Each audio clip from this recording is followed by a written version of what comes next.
AP CM Chandrababu వివిధ శాఖలపై సమీక్ష నిర్వహించారు. విదేశీ విద్య, విశాఖ ఉక్కు పరిశ్రమతో పాటు రియల్ టైం గవర్నెన్స్ పై రివ్యూ చేశారు. విదేశాల్లో చదవాలనుకునే ప్రతి విద్యార్థికి పావలా వడ్డీకే బ్యాంకు రుణాలు ఇచ్చేలా సరికొత్త పథకాన్ని రూపొందించాలని అధికారులను ఆదేశించారు సీఎం.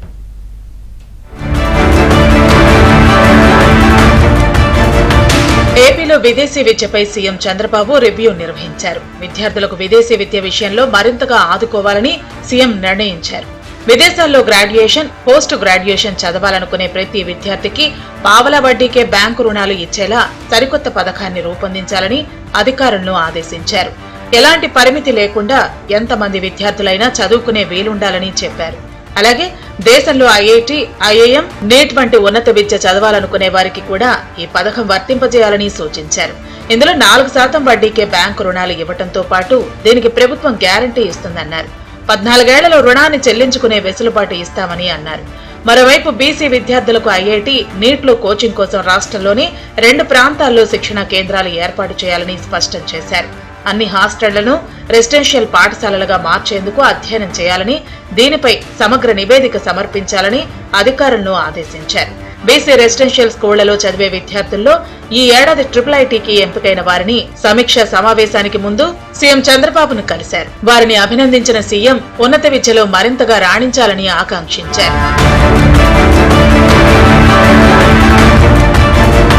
విశాఖ ఉక్కు కర్మాగారంపై కూటమి ప్రభుత్వం ప్రత్యేక దృష్టి సారించిందని సీఎం చంద్రబాబు అన్నారు. స్టీల్ ప్లాంట్ పటిష్టతకు, పరిరక్షణకు ప్రభుత్వం చిత్తశుద్ధితో ఉందని అన్నారు. ఏడాది కాలంలో కేంద్ర సాయం, రాష్ట్ర ప్రభుత్వ సహకారంతో ప్లాంట్ ఉత్పత్తిలో గణనీయమైన పురోగతి వచ్చిందని, ఇది ఆహ్వానించదగిన పరిణామమని అన్నారు.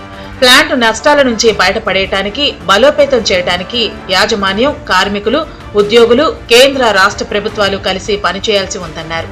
గత ఏడాది కాలంలో తీసుకున్న చర్యలు, సమిష్టి నిర్ణయాలు, సమన్వయంతో ప్లాంట్ మంచి ఫలితాలు సాధిస్తోందని సీఎం అభిప్రాయం వ్యక్తం చేశారు.